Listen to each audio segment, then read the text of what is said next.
স্মরণ করো মরণ বারে বার ও মন গুনাহগার পড়ো দুরূদ নবী মুস্তাফার স্মরণ করো মরণ বারে বার ও মন গুনাহগার পড়ো দুরূদ নবী মুস্তাফার কত মানুষের দেখছো মরণ অমন তবু কি আর হয় না রে শরণ ছাড়তে হবে একদিন তোমারও সংসার ও মন গুনাহগার পড়ো দুরূদ নবী মুস্তাফার স্মরণ করো মরণ বারে বার ও মন গুনাহগার পড়ো দুরূদ নবী মুস্তাফার কষ্ট হচ্ছে আমার বাবাজিরা জগতের বন্ধুরা রে ও মুরব্বী বাবাজিরা দুনিয়াটা আমার আপনার জন্য চিরস্থায়ী নয় 60 70 80 100 150 বড় জোর 200 এর চাইতে বেশি না আখিরাতের জিন্দেগিটাই হবে আমার আপনার আসল ঠিকানা ঠিক কিনা বলেন এই জন্য কবি বলেছেন আজরাইল আসিয়া প্রাণ করিব হরণ হাই গো আজরাইল আসিয়া প্রাণ করিব হরণ ওরে নিজ গুণে সাহেব আল্লাহ করবা নিবারণ আমার উপায় কি তখন আমার আল্লাহ নিরঞ্জন না জানি কি হালে আমার হইব মরণ বন্ধুরে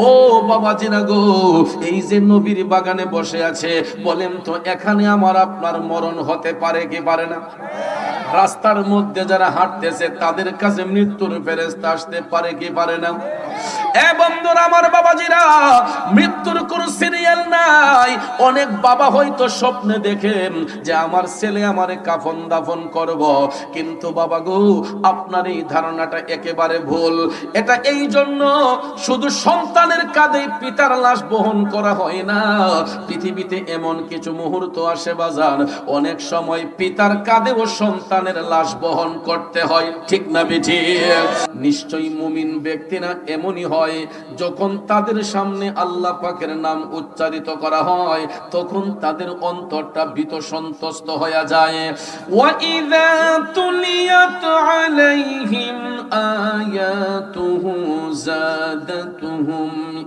ঈমানান ওয়া আলা রাব্বিহিম ইয়াতাওয়াক্কালুন আল্লাহ তাআলা বলেন যখন মুমিনদের সামনে কোরআনের আয়াত তেলাওয়াত করা হয় তখন তাদের ঈমানটা মজবুত হয় তখন পৃথিবীর কোনো পরাশক্তি তাদেরকে পাকড়াও করতে পারে না ওই মুমিন ব্যক্তিরা আমার মওলার দিকে রজ্জু হয়ে যায় মওলার দিকে বিলীন হয়ে যায় বাবাজিরা আমার এটা হলো আয়াতে পাকের সরল তরজমা এই আয়াতে পাকের তাফসীর করতে যাইয়া জগৎ বিখ্যাত তাফসীর রুহুল বয়ান প্রমাণ করেছে মুমিন ব্যক্তি কারা হয় মুমিনদের পরিচয় কি ওই সমস্ত ব্যক্তিরাই মুমিন হয় যারা এক আল্লাহকে বিশ্বাস করে পরকালকে বিশ্বাস করে সাথে সাথে আল্লাহর হাবিব রাহমাতাল লিল আলামিন নবী মুহাম্মদুর রাসূলুল্লাহ সাল্লাল্লাহু আলাইহি ওয়াসাল্লামকে যারা পরিপূর্ণ রূপে বিশ্বাস করে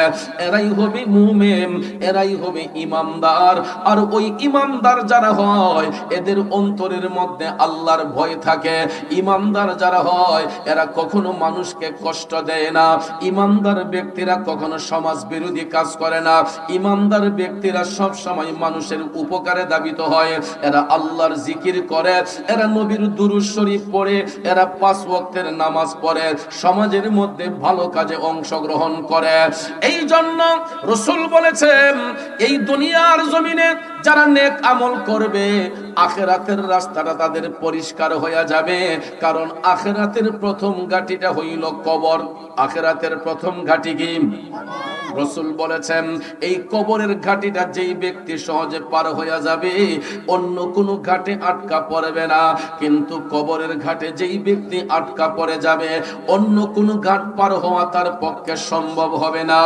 এ শিয়ালদারিয়ার বাবাজিরা গো, মুমিন ব্যক্তি যারা হয় এরা সব সময় নেক আমলের মধ্যে থাকে। এই জন্য রাসূল বলেছেন ওই মুমিন ব্যক্তিরা দুনিয়া ছেড়ে যাবার সময় তাদের চেহারার মধ্যে মুস্কি হাসি থাকবে। আল্লাহু আকবার। গভীর মনোযোগ ভাইয়ার আমার, বন্ধুরা আমার, কুল্লু নাফসিন যায়িকাতুল মাউত, প্রত্যেক আত্মাকে মৃত্যুর স্বাদ গ্রহণ করতে হবে। মুমিন বলেন মুনাফিক বলেন যত মানুষ পৃথিবীর মধ্যে আছে, যত প্রাণী পৃথিবীর মধ্যে আছে, যে জাতির জন্ম হয় সে জাতির মৃত্যু অনিবার্য। কথা বলেন ঠিক কিনা? এখন মারা যাবার পরে আমার আপনার কবরের মধ্যে কি অবস্থা হবে এই সম্পর্কে তো আমার আপনার কোনো ধারণাই ছিল না। ওই ধারণাটা দিয়েছেন আল্লাহর হাবিব রহমাতাল লিল আলামিন নবী মুহাম্মদুর রাসূলুল্লাহ সাল্লাল্লাহু আলাইহি ওয়াসাল্লাম। এই জন্য আশেক কই প্রেমিক কয় নবী নবী কইরা আমার মরণ যেন হয় গো, নবী নবী কইরা আমার মরণ যেন হয়। ভাইরে ওই মরণে পাইব শান্তি, ওই মরণে পাইব শান্তি, থাকবে না রে ভয়। নবী নবী কইরা আমার মরণ যেন হয় গো, নবী নবী কইরা আমার মরণ যেন হয়। ঠিক কিনা বলেন বন্ধুরে? ও শিয়ালদারিয়ার বাবাজিরা গো, ও সম্মানিত মা বোনরা যারা শুনছেন, আমার রাসূল বলেছেন প্রত্যেকটা মানুষের মৃত্যু হওয়ার আগে মৃত্যুর যন্ত্রণা আল্লাহ পাঠাইবে, মৃত্যুর যন্ত্রণা হবে। তবে আমার রাসূল বলেছেন মৃত্যুর ফেরেশতা মালাকুল মউত আজরাইল সবার সামনে একই সুরতে আসবে না। মুমিনদের কাছে আজরাইল আসবেন একটা সুরত নিয়া, আর বেঈমান মুনাফিক জাহান্নামীদের কাছে আজরাইল ফেরেশতা আসবে ভয়ঙ্কর সুরত নিয়া। এ বন্ধুরা আমার, বাবাজিরা, এই জন্য মুমিন ব্যক্তিরা সব সময় তারা আখিরাতের চিন্তা করতেন, তারা মরণকে ডরিতেন, তারা সব সময় মরণের কথা স্মরণ রাখতেন। কারণ আমার রাসূল বলেছেন যেই ব্যক্তি প্রতিদিন অন্তত 40 বার মরণের কথা স্মরণ রাখে, কয়বার? যেই ব্যক্তি প্রতিদিন 40 বার মরণের কথা স্মরণ রাখবে, আমার রাসূল বলেছেন ওই ব্যক্তিটা ঈমান হারা হয়ে মরবে না।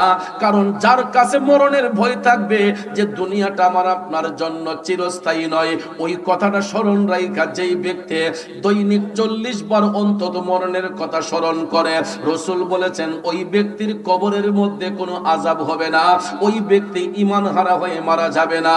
কথা বলেন ঠিক না বেঠিক? এই জন্য কবি বলেছেন স্মরণ করো মরণ বারে বার, ও মন গুনাহগার পড়ো দুরূদ নবী মুস্তাফার। স্মরণ করো মরণ বারে বার, ও মন গুনাহগার পড়ো দুরূদ নবী মুস্তাফার। কত মানুষের দেখছো মরণ, অমন তবু কি আর হয় না রে শরণ। ছাড়তে হবে একদিন তোমারও সংসার, ও মন গুনাহগার পড়ো দুরূদ নবী মুস্তাফার। স্মরণ করো মরণ বারে বার, ও মন গুনাহগার পড়ো দুরূদ নবী মুস্তাফার। কষ্ট হচ্ছে আমার বাবাজিরা, জগতের বন্ধুরা রে, ও মুরব্বী বাবাজিরা, দুনিয়াটা আমার আপনার জন্য চিরস্থায়ী নয়। 60, 70, 80, 100, 150, বড় জোর 200, এর চাইতে বেশি না। আখিরাতের জিন্দেগিটাই হবে আমার আপনার আসল ঠিকানা। ঠিক কিনা বলেন? এই জন্য কবি বলেছেন আজরাইল আসিয়া প্রাণ করিব হরণ, হাই গো আজরাইল আসিয়া প্রাণ করিব হরণ, ওরে নিজ গুণে সাহেব আল্লাহ করবা নিবারণ, আমার উপায় কি তখন আমার আল্লাহ নিরঞ্জন, না জানি কি হালে আমার হইব মরণ। বন্ধুরে ও বাবাজিরা গো, এই যে নবীর বাগানে বসে আছে, বলেন তো এখানে আমার আপনার মরণ হতে পারে কি পারে না?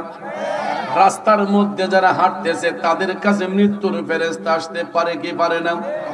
এ বন্ধুরা আমার, বাবাজিরা, মৃত্যুর কোন সিরিয়াল নাই। অনেক বাবা হয়তো স্বপ্নে দেখেন যে আমার ছেলে আমারে কাফন দাফন করব, কিন্তু বাবা গো আপনার এই ধারণাটা একেবারে ভুল। এটা এই জন্য শুধু সন্তানের কাঁধে পিতার লাশ বহন করা হয় না, পৃথিবীতে এমন কিছু মুহূর্ত আসে বাজান, অনেক সময় পিতার কাঁধেও সন্তানের লাশ বহন করতে হয়, ঠিক না বেঠিক? শুধু সন্তানের কাঁধে পিতার লাশ হয় না, অনেক সময় বাবার কাঁধেও সন্তানের লাশ হয়, ঠিক কিনা বলেন?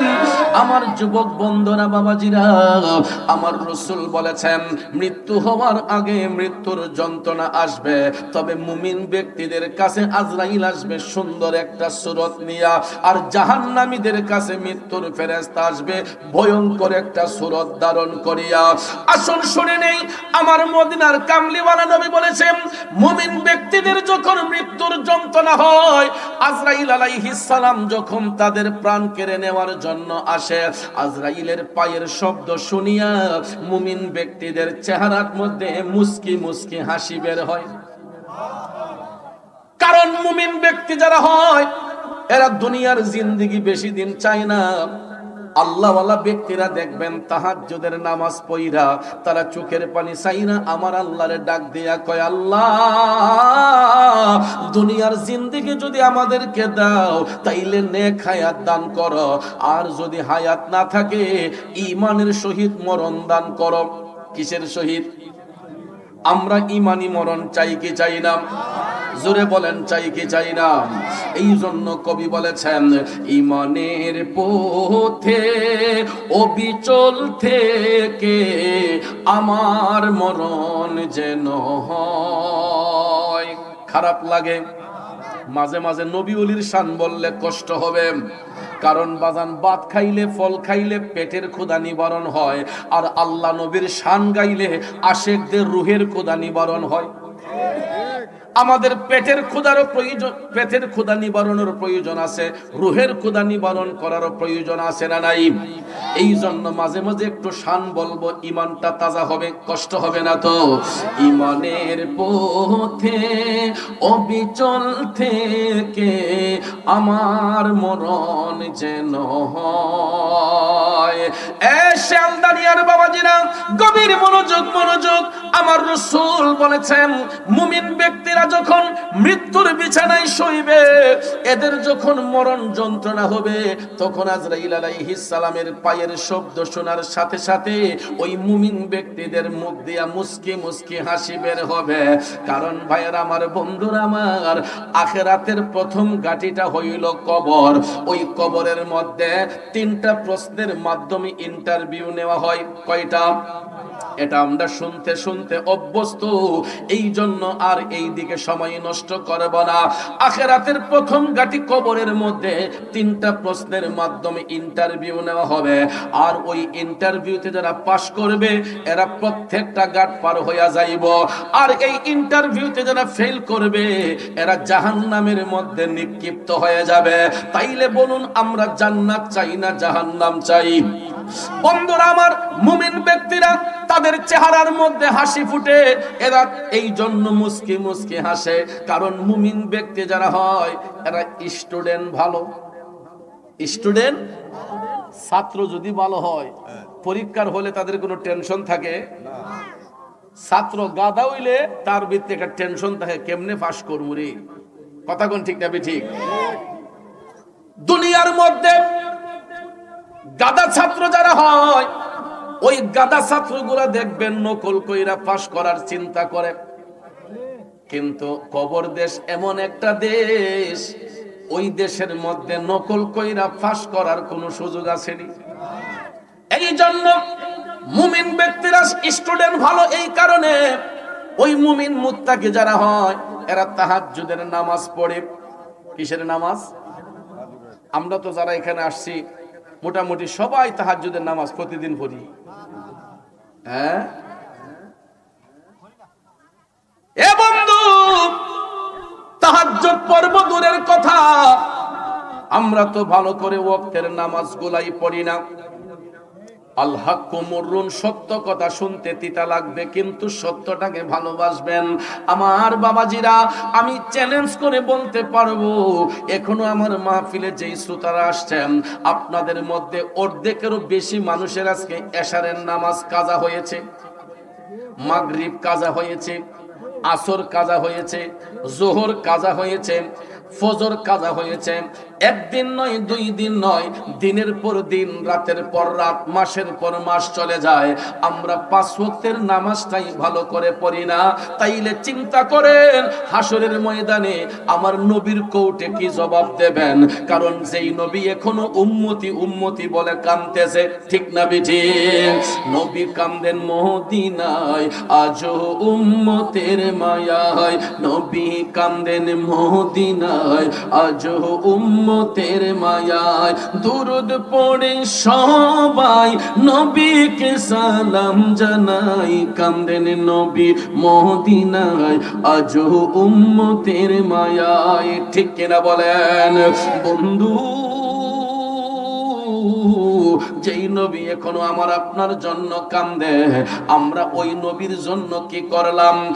নবীজি মেরাজ শরীফের মধ্যে যাইয়া উম্মতের গুনার বোঝা হালকা করার জন্য নামাজ এবং রোজা নিয়ে আসছেন, কিন্তু উম্মতের কাছে কি এই কোনো চিন্তা ভাবনা আছে? এই যে একটা মাস আমাদের কাছ থেকে যাচ্ছে, আরবিতে এই মাসটার নামই তো অনেক মুসলমানের সন্তানরা বলতে পারবে না। এ মুসলমানের সন্তানেরা, এই যে একটা মাস আমাদের নিকট আগমন করেছে, আরবিতে এই মাসটার নাম হচ্ছে মাহে শাবান। নাম কি? হাদিস শরীফে রাসূল বলেছেন শাবানু শাহরি ওয়া রমাদানু উম্মতিহি। রাসূল বলেছেন শাবান হলো আমি নবীর মাস, রমজান হলো আমার উম্মতের মাস। গভীর মনোযোগ। শাবান মাসকে নবী কেন নিজের মাস বললেন? এই শাবান মাসের মধ্যে এমন একটা রাত আছে বাজান, যেই রাতটাকে বলা হয়েছে লাইলাতুল মুবারাকা, বরকতের রাত, ভাগ্যের রাত, যেটাকে হাদিস শরীফের ভাষায় বলা হয়েছে লাইলাতুল বারাআত। সুবহানাল্লাহ কোন?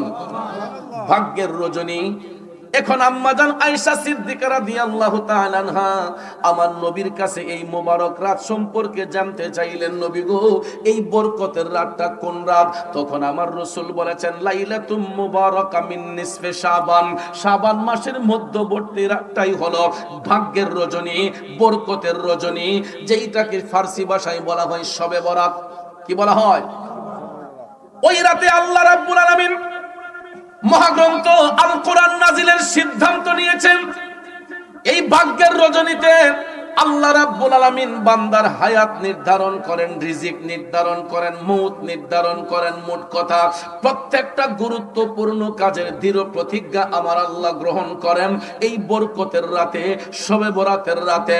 এই জন্য উম্মতের গুনার বোঝা হালকা করার জন্য রাসূল বলেছেন শাবান ও শাহরি, শাবান হলো আমি নবীর মাস, ওয়া রমাদান উম্মতিহি, রমজান হলো আমার উম্মতের মাস। কেননা রমজান মাস এমন একটা অতুলনীয় মর্যাদার মাস, যেই মাসের মধ্যে একটা নফল ইবাদত করলে ফরজের সওয়াব, ফরজ ইবাদত করলে 70 গুণ বাড়ায়া সওয়াব। মারহাবা কইতেন না? কিন্তু আমরা পৃথিবীর শ্রেষ্ঠ জাতি, শ্রেষ্ঠ নবীর শ্রেষ্ঠ উম্মত, আমরা যে নবীর উম্মত মুসলমান, আমরা পৃথিবীর শ্রেষ্ঠ জাতি, আমাদের কাছে তো এই কোনো চিন্তা ভাবনাই নাই। এই যে রমজান শরীফ আসতেছে, এই যে শাবান মাস আসলো, এই যে গত মেরাজের চাঁদ গেল, বলেন তো কয়জন মুসলমান নিজের আমলটাকে শুদ্ধ করতে পেরেছে?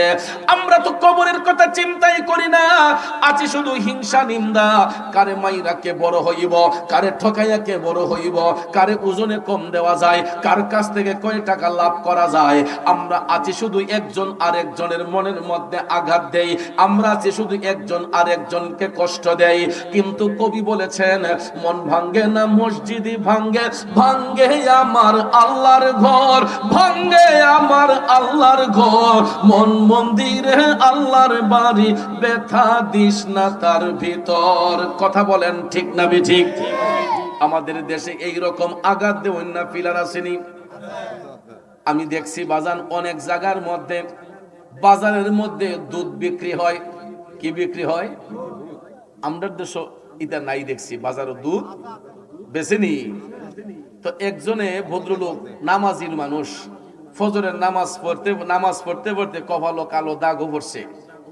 এরপরে ফজরের নামাজ পড়া গায়ের বান্ধবকে যখন টান দিছে, ওখান চাচাই দেখছে দুধ কান একটু গণ হইছে। গণ দিক কয় কেউ তো দেখছে না, টাস করে আদাসের পানি মিশে দিছে। আসেনি এমন ফিলার? এরপরে হজির রুমালটা মাথা দিয়া বালতিলা লইয়া বাজারও যায় না, রাস্তা দিয়া সুবহানাল্লাহ আলহামদুলিল্লাহ। আসেনি মিয়া? মানুষ তো দেখলে মনে করে আসমানের ফেরেশতারা যাইতেছে। তোলা দেখলাম কাম একটা করে লিছে। কথা বলে, বাজারের মধ্যে মাঝে মধ্যে মিটার আইনা চেক করা হয়। আমাদের দেশে এই সিস্টেমটা কম। আমি ব্রাহ্মণবাড়িয়া জেলার মধ্যে অনেক জায়গায় অনেক বাজারে দেখেছি, সকাল বেলার বাজারে অনেক সময় মিটার নিয়ে অনেকরা হাজির হয়। যদি নাইপা দেখে দুধের মধ্যে পানি মিশানো, ওই দুধটা মাথায় ঢাইলা দেয়। বাজার আমার বন্ধুরা আমার, কারণ উনি তো এই কাজটা করছে, তাকে মাথায় ঢাইলা দেওয়ার মতো কাজ তিনি করছে। কারণ দুধ হলো আল্লাহর নিয়ামত, এটার মাঝে পানি মিশাইয়া করছে কিয়ামত। মাত্র 40 টাকা 50 টাকা লাভের জন্য আরেকজনের দিলের মধ্যে আঘাত দেওয়া হইল। ওই ভদ্রলোক তো পকেটের টাকা দিয়ে দুধ কিনতে আসছে, ঠিক কিনা কম? উনি তো মাগনা কিনতে আসে নাই। বাজারের মধ্যে ক্রেতা যায় বিক্রেতার কাছ থেকে পণ্যগুলা ভালো দেইকা কেনার জন্য। কিন্তু আমি যদি দুধের মধ্যে পানি মিশাইয়া দেই, তাইলে এটা কি ভালো হইল না খারাপ হইল? তাইলে এই যে মানুষের দিলের মধ্যে আঘাত দিছে, ওই লোক যদি নামাজ পড়তে পড়তে কপালে কালো দাগ পড়ে যায়, আপনারা বলুন ওই নামাজ দ্বারা কি আল্লাহ তার উপর সন্তুষ্ট হবে? কারণ নামাজ কাজা হইলে, রোজা কাজা হইলে আমার আল্লাহর কাছে তওবা করলে আল্লাহ ক্ষমা দেয়। কিন্তু বান্দা যদি বান্দার মনে কষ্ট দেয়, ওই বান্দা যতক্ষণ ক্ষমা না দিব, আমার আল্লাহও তারে ক্ষমা দিবে।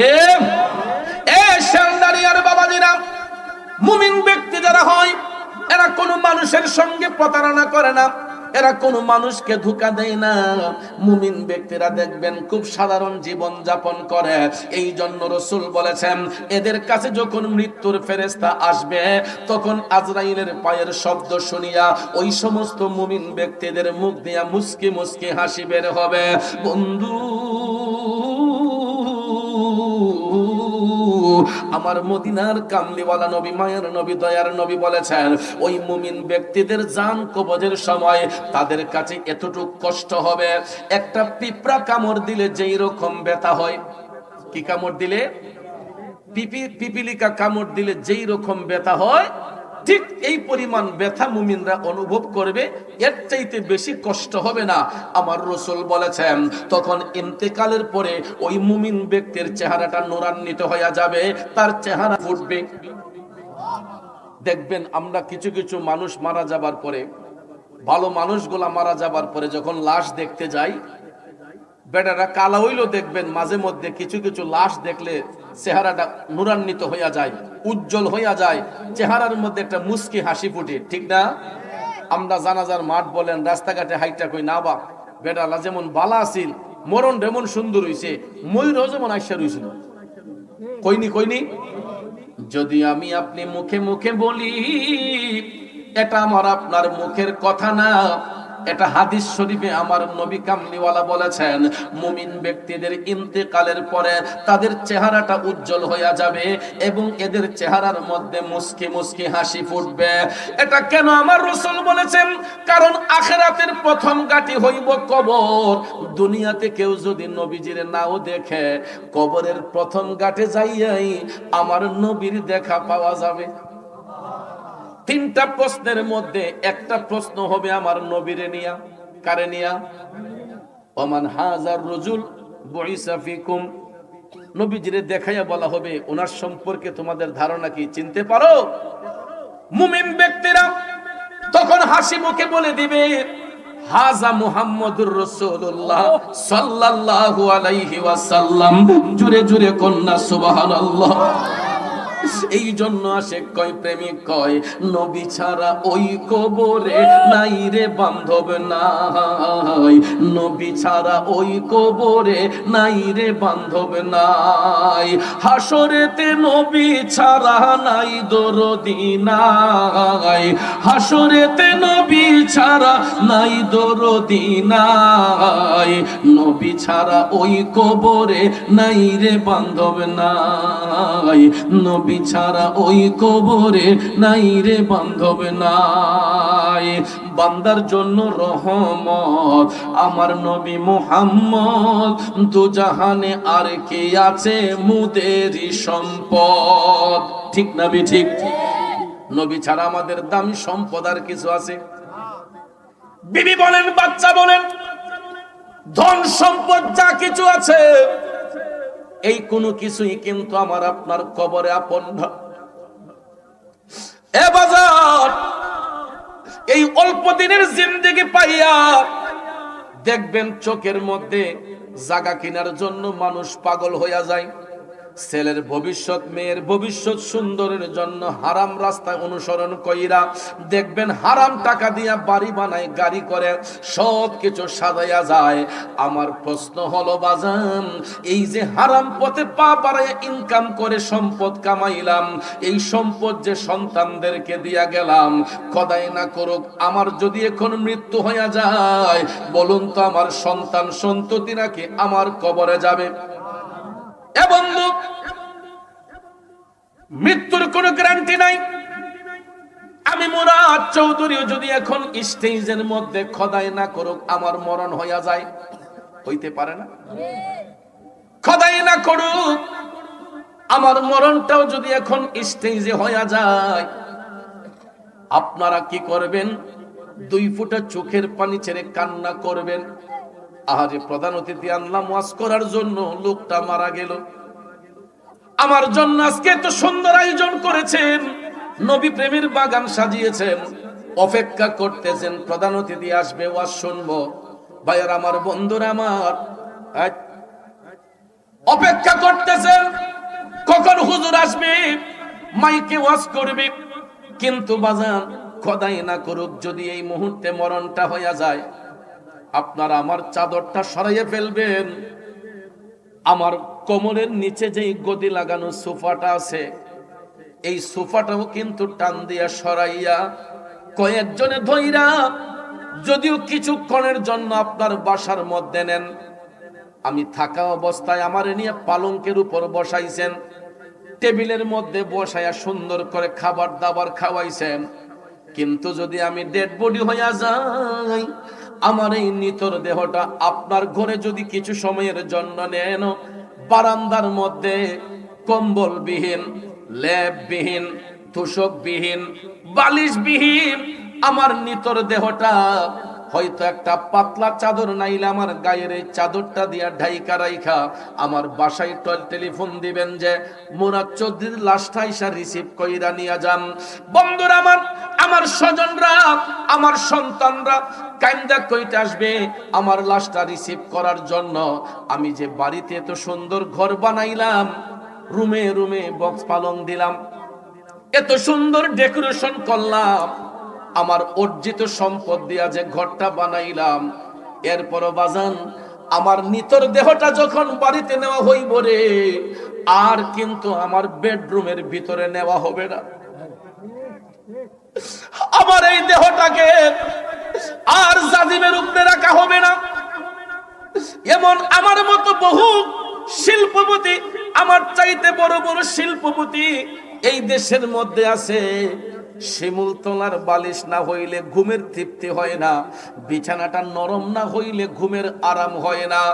এ বন্ধু, শিল্পপতি বলেন, সমাজপতি বলেন, ধনী বলেন, গরিব বলেন, দুনিয়াতে যতক্ষণ প্রাণ থাকে, দেহের মধ্যে যতক্ষণ প্রাণ থাকে, আমরা এমপি সাহেব, মন্ত্রী সাহেব, চেয়ারম্যান সাহেব, মেম্বার সাহেব, মুফতি সাহেব, মুহাদ্দিস সাহেব, মুফাসসির সাহেব, কিন্তু ইন্তিকালের সাথে সাথে আমার আপনার নাম হইয়া যায় আরো জোরে। শিল্পপতি মারা গেলে, মধ্যবিত্ত মারা গেলে, নিম্নবিত্ত মারা গেলে, রাস্তার ফকির মারা গেলে, দেখেন নামের পরিবর্তন।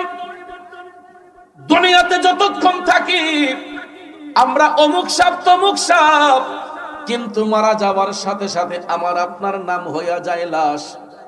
দেখবেন জামাই যদি শ্বশুর বাড়ি যায়, শালা শালীরা দেখবেন বেগ লুকায়া রাখে, দুলাভাই আর একটা দিন থাইকা যান।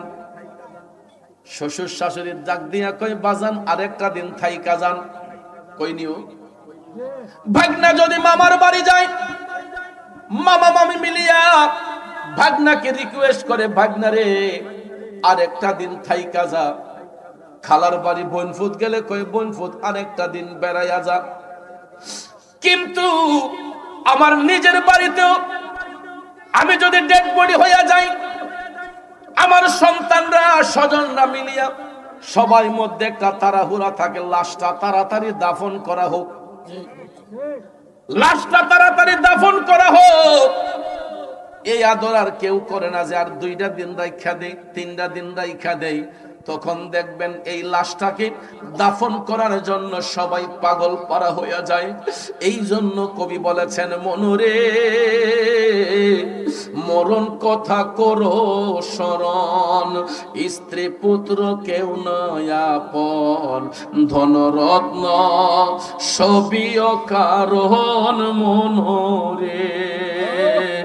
ওরে তুই মরিলে সঙ্গের সাথী হইবে না একজন সেকেন্ড, কইরে পাগল মন একবার ভাবলে না রে তোর হইব রে মরণ। কি হবে গাড়ি দিয়া, কি হবে বাড়ি দিয়া, কি হবে সন্তান সন্ততি দিয়া, যদি সন্তানগুলা নেক সন্তান না হয়, আমি মারা যাবার পরে এরা সম্পদ নিয়ে টানাটানি করবে, ভাগাভাগি করবে, ঠিক কিনা বলেন? হ্যাঁ বন্ধু, আপনারা দেখেন দুনিয়ার জমিনে কত রং বেরঙ্গের কাপড় পইরা আমরা চলাফেরা করি। এই যে নবীর বাগানে আসলেন, দেখেন তো আমাদের গায়ের পোশাক গুলা কত রং বেরঙ্গের পোশাক। কারো গায়ের পোশাক কালো, কারোটা লাল, কারোটা নীল, কারোটা বেগুনি, কারোটা হলুদ, ভ্যারাইটিস কালার কাপড় আমরা পইরা রাখছি। কিন্তু যেদিন লাশ হইয়া যায়, আমাদেরকে আপন দেশে যখন পাঠানো হইব, বলুন তো কাপড়ের রংটা হবে কি? শিল্পপতি মারা গেলে, রাস্তার ভিখারি মারা গেলে, এ বাবাজিরা আমার, বন্ধুরা আমার, দুনিয়ার শিল্পপতিরা আপনারা দেখবেন, এই যে সামনে রমজান মাস আসতেছে, ঈদকে সামনে রেখে আমাদের হবিগঞ্জের এমনও বড় লোক আছে, হবিগঞ্জের মার্কেট পছন্দ হয় না, কয় ঢাকায় করমু। ঢাকায় যদি পছন্দ না হয়, কই এইবার বিদেশ গিয়ে মার্কেট করমু। অনেকে সিঙ্গাপুর মালয়েশিয়াতে যাইয়া ঈদের কাপড় কিনে। এ শিয়ালদারিয়ার বাবাজিরা, বলুন তো আজকে যদি শিয়ালদারিয়ার একজন শিল্পপতি মারা যায়, ওই ভদ্রলোকের কাফনের কাপড় কেনার জন্য হবিগঞ্জ সদরে যাইতে হবে। পৈলের বাজারের মধ্যে গিয়া দেখবেন কাফনের কাপড় অভাব নাই, ঠিক না ঠিক? বেশি দূর যাইতে হবে না, কাফনের কাপড় কেনার জন্য পৈলের বাজারটাই যথেষ্ট। আব্বারে, এ যুবক বন্ধুরা, শিল্পপতি মারা গেলে কাফনের কাপড় কেনার জন্য হবিগঞ্জ সদরও যেতে হবে না। বিদেশ তো দূরের কথা, রাজধানী তো দূরের কথা, হবিগঞ্জ সদরে যাইতে হবে না। কারণ পৈলের বাজারের মধ্যেই কাফনের কাপড় পাওয়া যায় কি যায় না? রাস্তার ভিখারি যদি মারা যায়, ওই ব্যক্তির পরনের কাপড়টার রং হবে কি? দামের মধ্যে কি আহামরি ব্যবধান হবে? কথা কয় না। আমি গত 2-3 সপ্তাহ আগে একটা জানাজা পড়তে গেলাম। ওসিয়ত ছিল আমি যেন জানাজাটা পড়াই। আমার একজন ধর্ম বোন মারা গেল, আমি জানাজার নামাজের ইমামতি করলাম, বোনটাকে দাফন কইরা ভাবলাম মার সাথে একটু দেখা করে আসি। আমি যখন ঘরে গেলাম, ওই ঘরের মা আমারে জড়াইয়া দইরা কান্দে, কই বাবা আমার মেয়েটারে 2 থেকে 2.5 কোটি টাকা আমার মেয়ের পিছনে খরচ করলাম, বাংলাদেশের কোন হসপিটাল বাদ রাখছি না রে বউ, বড় বড় হসপিটালে আমার মেয়ের চিকিৎসা করাইলাম। টান দিয়া কই বাবা একটু ঘরে আসো। স্টিলের আলমারিটা খুইলাম, আমারে কয় দেখো ভূত, আমার মেয়ের শাড়িগুলা কত দামি দামি শাড়ি, আজকে আমার মেয়েটারে আপন দেশে পাঠাইলাম মাত্র 2200 টাকার কাপড় পরাইয়া, মাত্র 2200 টাকার কাপড়। এ বন্ধু, যত টাকাওয়ালা বলেন, শিল্পপতি বলেন, মারা যাবার পরে এই 3 টুকরা সাদা মার্কিন কাপড় পুরুষের জন্য, 5 টুকরা সাদা মার্কিন কাপড় মহিলাদের জন্য। ওই মা কয় ফু 2200 টাকা লাগছে কাফনের কাপড়টা কিনতে, যদি পুরুষ হইতো 2টা টুকরা কাপড় কম লাগতো, দামটাও কম হইতো, ঠিক কিনা কম? এ আমার বাজানরা, তাইলে চিন্তা করেন তো, দুনিয়ার জমিন থেকে আমি আপনি চলে গেলে 3 টুকরা মার্কিন কাপড় আর ইমান আমল ছাড়া আর কিছু কবরের সঙ্গে হবে না। ছেলে বলেন, মেয়ে বলেন, স্ত্রী বলেন, পুত্র বলেন, এইগুলা শুধু দুনিয়ার জন্য, মারা যাবার পরে কেউ কারো না। এই যে নবীর বাগানে বসলাম, কাঁধে কাঁধ মিলিয়ে বসছি, একজনের সামনাসামনি হইয়া বসছি। আমি যদি একটা ব্যথা পাই, শানু ভাইরে ডাক দিয়া বলতে পারবো, ভাই আমি একটা ব্যথা পেয়েছি। শানু ভাই যদি ব্যথা পায়, আমারে বলতে পারবে, মুরাদ ভাই আমি একটা ব্যথা পাইছি। কারণ আমরা একজনের কাছে আর একজনের সুখ দুঃখ শেয়ার করতে পারি। আপনাদের শেলদারি আর গুরুস্থানের মধ্যে তাকাইয়া দেখেন তো, এখানে কত শত শত মানুষের কবর আছে। কবরগুলা যদিও পাশাপাশি, আপনারা বলুন তো, কারো কবরের সাথে কারো কবরের সম্পর্ক আছে? কারো কবরের সাথে কারো কবরের সম্পর্ক নাই। যার যার কবরে তার কাই থাকতে হবে বন্ধু। এই জন্য আমার রাসূল বলেছেন, কবরের জীবনটা তাদেরই আরাম হবে যারা দুনিয়ার জমিন থেকে নেক আমল করে যাবে। ওই মুমিন ব্যক্তিরা এই জন্য হাসি দিয়ে যায়। মুমিন ব্যক্তিরা কবরে যাওয়ার পরে আমার নবীর সশরীরে কবরে হাজির করা হইব। আপনারা বলেন, নবীর সশরীরে কবরে হাজির করা হইব, এই বিশ্বাস আপনাদের অন্তরে আছে না নাই? কিছু কিছু মোল্লা মুন্সি কয় নবীজির ছবি আইনা বলে হাজির করেন। আবার এই মৌলবীরাই ফতোয়া দেয় ছবি তোলা বেদাত, ঠিক না? ঠিক। যদি কয় কবরে নবীর ছবি আইনা হাজির করাইব, এই বেদাতি কামটা করলো কে? এখন দেখছে যে এটা ধামা চাপা দেওয়া যাবে না, কয় না, রওজা শরীফের সাথে তার কবরের একটা সুড়ঙ্গ করা হইব, ওইখান থেকে নবীজিরে দেখানো হইব। এরপরও বিশ্বাস করে না যে কবরে আমার নবী আসতে পারে, ঠিক না? ঠিক। আপনাদের বিশ্বাস আসেনি? কিভাবে আছে? আমার নবী যে কবরে হাজির হইতে পারেন, দলিলটা কি? দলিল একটাই, আমার নবী হচ্ছেন রাহমাতাল লিল আলামিন। আলামের বহু বচন আলামিন। আলাম দ্বারা একটা জগৎরে বোঝানো হয়, আর আলামিন দ্বারা আল্লাহর কুল কায়নাতকে বোঝানো হয়। আমার নবী শুধু দুনিয়ার জন্য রহমত নয়, তিনি কবরে রহমত, হাসরে রহমত, মিজানে রহমত, ফুলসিরাতে রহমত, সর্ব জায়গায় আমার নবী রহমত। এই জন্য কবি বলেছেন, বান্দার জন্য রহমত আমার নবী মুহাম্মদ, দুজাহানে আর কে আছে মোদেরই সম্পদ, ঠিক কিনা বলেন? আমার নবীজি সশরীরে কবরের মধ্যে হাজির হবেন। মুনকার নাকির প্রশ্ন যখন করবে, আমার হাজার রাজুল বুইসা ফিকুম, তখন ইমানদাররা বলে দিবে, হাজা মুহাম্মদুর রাসূলুল্লাহ সাল্লাল্লাহু আলাইহি ওয়াসাল্লাম। আমার নবীর পরিচয় যখন দিয়ে দিবে, রহমতের ফেরেশতারা, মুনকার নাকির ফেরেশতারা চলে যাবে। রাসূল বলেছেন, আল্লাহ রাব্বুল আলামিন তখন রহমত রহমতের ফেরেশতা কবরের মধ্যে নিয়োজিত করে। আমরা দুনিয়াবাসীরা যদিও 3.5 হাত কবরে শুয়ে আসছে, মুমিন ব্যক্তিদের কবর 3.5 হাত থাকে না। আমার রাসূল বলেছেন ওই মুমিন ব্যক্তিদের কবরটাকে আল্লাহ রহমতের ফেরেশতা পাঠাইয়া 70 গজ প্রসারিত করে এক একজন মুমিনের কবরকে আল্লাহ নূরের এক একটা মহল বানাইয়া দেয়। সুবহানাল্লাহ, আরো জোরে কন্যা সুবহানাল্লাহ। আর আমরা দেশে কিছু কিছু হুজুর আছে, আমরা ডর লাগাইলে মিয়া কবরের আযাব কেমনে সইব, কবরে সাপে কামড়াইব। নিজেও কান্দে, সুতারারে কয় বেশি করে কান্দেন। কথা কোন ঠিক না? বাবাজিরা আমার, সবার কবরে সাপ আসবে না। যারা মুমিন মুত্তাকি হয়, মুমিন ব্যক্তিদের কবরে সাপ আসবে না। মুমিন ব্যক্তিদেরকে কবরে রাখলে পরে গুরজে মারবে না। মুমিন ব্যক্তিদেরকে কবরে রাখলে পরে কোনো ধরনের আযাব হবে না।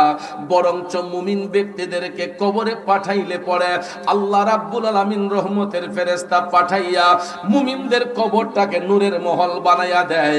আযাব হবে ওই সমস্ত বেঈমান মুনাফিকের কবরে, যারা ইসলাম বিরোধী কাজ করেছে, যারা সমাজের মধ্যে দুর্নীতি করেছে, যারা মানুষের হক নষ্ট করেছে, যারা মানুষের সঙ্গে প্রতারণা করেছে। আমার নবী কামলিওয়ালা বলছেন ওই সমস্ত জাহান্নামী ব্যক্তিগুলা যখন মৃত্যুর যন্ত্রণা ফিল করবে, তখন মৃত্যুর ফেরেশতা মালাকুল মউত আজরাইল তাদের প্রাণ কাড়ার জন্য আসবে। বন্ধু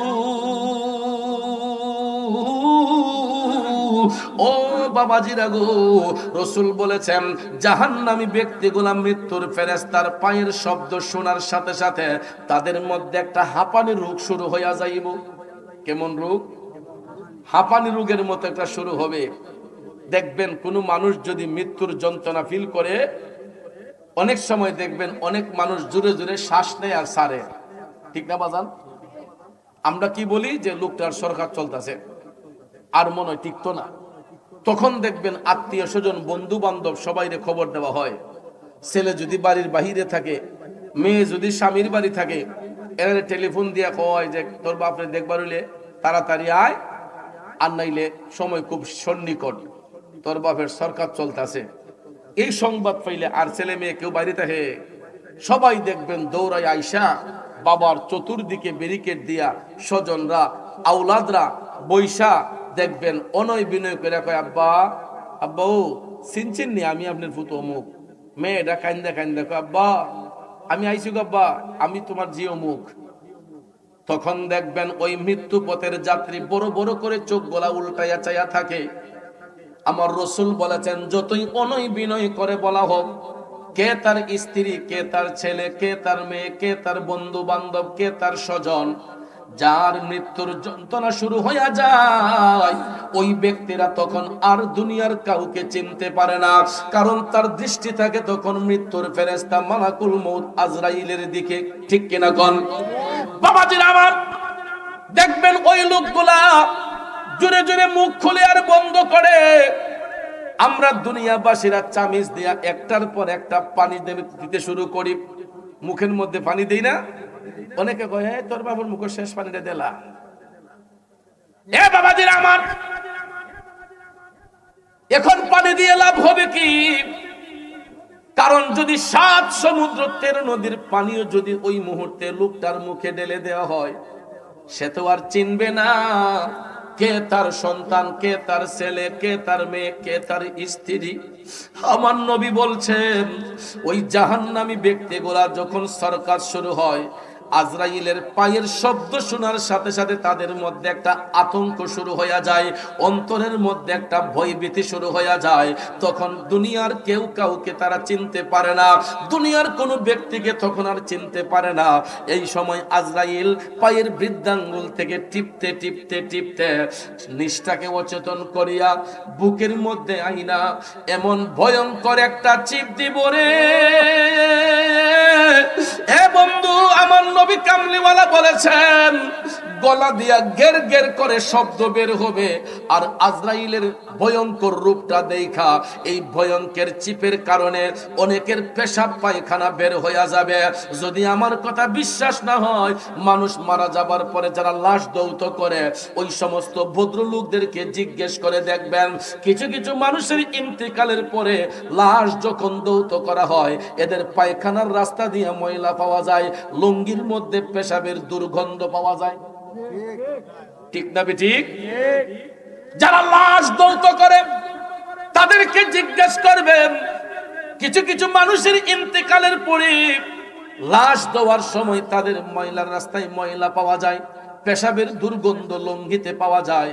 আমার রাসূল বলেন, যদি লোকটা বেবিচারী হয়, দুনিয়ার মধ্যে জুলুমকারী হয়, জাহান্নামী হয়, আজরাইল ভয়ঙ্কর রূপ ধারণ করিয়া এমন একটা চিপ মারবরে বন্ধু, চোখটা বন্ধ করার টাইম পর্যন্ত পাবে না। রাসূল বলেছেন তখন এদের চোখগুলা উল্টায়া যাবে, চেহারাটা বিদ্রুপের মতো হয়ে যাবে। জাহান্নামী ব্যক্তিগুলার ইন্তেকালের পরে এদের লাশটা ভয়ঙ্কর রূপ ধারণ করবে। আপনারা লক্ষ্য করে দেখবেন, কিছু কিছু মানুষ দুনিয়াতে যারা জুলুম নির্যাতন করে এরা মারা যাবার পরে দেখবেন তাদের চেহারাটা বিকৃত হয়ে যায়। লাশ দেখতে গেলে ভয় লাগে। রাস্তা দিয়ে হাইটটা মানুষের মুখ কি আর বাইন্দা রহন যায়? রাস্তা দিয়ে হাইটটা মানুষে কয়, বাপরে যেমন জ্বালিয়ে গেছে তার মরণ এমনি চেহারাটা ভয়ঙ্কর হয়ে গেছে। কথা কন, যদি আমরা মুখে মুখে বলি এটা আমার আপনার মুখের কথা না বাজান। আমার রাসূল বলেছেন জাহান্নামী ব্যক্তিরা মারা যাবার পরে এদের চেহারাটা কুৎসিত হয়ে যাবে, চেহারার মধ্যে একটা ভয়ঙ্কর রূপ চলে আসবে। কেন আসবে? কারণ এইগুলা তো ছাত্র ভালো না, ছাত্র ভালো না। কারণ এরা আখিরাতের ঘাটে প্রথম ঘাট কবরে গিয়া উত্তর কি লিখবে? দুনিয়াতে আল্লাহরে চিনছে না, ইসলাম চিনছে না, নবীরে চিনছে না, তাইলে কবরে গিয়া কেমনে চিনবো? কারণ ওইখানে তো নকল করে পাশ করার সুযোগ নাই। কথা কোন ঠিক কিনা? আমার নবীরে কবরে সশরীরে হাজির করা হইব। যখন বলা হবে ওয়ামান হাজার রুজুল বইসা ফিকুম, ওই জাহান্নামী লোকগুলা আমার নবীরে দেখবে, দেখার পরও বলবে লা আদরি। কি বলবে? লা আদরি, আমরা জানি না, চিনি না।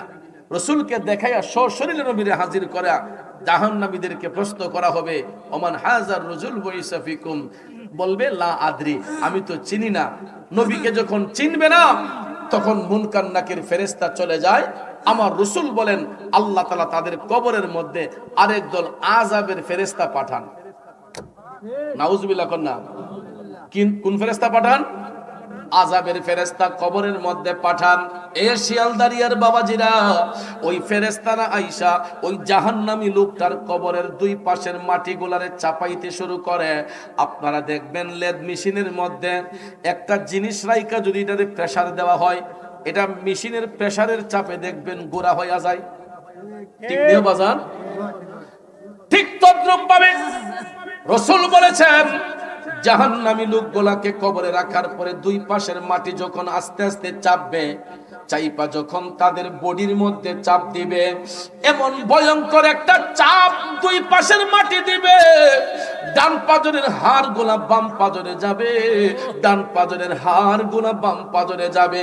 আমার মদিনার কামলিওয়ালা নবী বলেছেন মুরগের হাড্ডির মধ্যে কামড় দিলে যেই রকম মরমর করে ভেঙ্গে যায়, জাহান্নামী লোকগুলাকে কবরে রাখার পরে দুই পাশের মাটির চাপে তাদের দেহের হাড় গুলা মরমর কইরা ভেঙ্গে যাবে।